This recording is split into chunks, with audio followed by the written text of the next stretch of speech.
नाफेडच्या कांदा खरेदी केल्यानंतर तो कांदा ठेवायचा कुठे, तर CWC अर्थात केंद्रीय वखार महामंडळाच्या गोडाऊनमध्ये तो कांदा ठेवला जातो।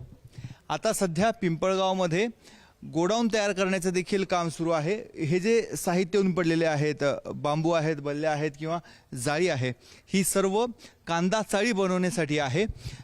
परंतु दुर्दैव असं आहे, सरकारने निर्णय घेतला, नाफेडने आदेश दिले, तरी देखील अद्याप कुठल्याही स्वरूपाचा कांदा या कांदा चाळीमध्ये आलेला नाहीये। चाळी बनवताना तुम्हाला कशा स्वरूपाचे निकष लावण्यात आलेले होते आणि तुम्ही काय खबरदारी घेतलेली आहे? खबरदारीसाठी सर आम्ही याच्यात चटई बांबूची मालाचं पिकिंग क्वालिटीसाठी आणि खाली व्हेंटिलेशनसाठी ब्रॅकेट टाकलेले आम्ही लाकडी, त्यानुसार हवेचं व्हेंटिलेशन होणार आणि कांदा कीटकांपासून दूर राहील।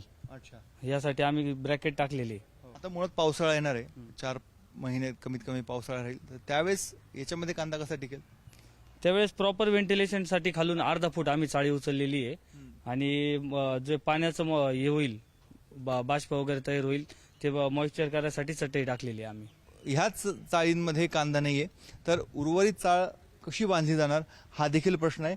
त्यामुळेच हे साहित्य गेल्या 2 ते 3 दिवसापासून इथेच पडून आहे।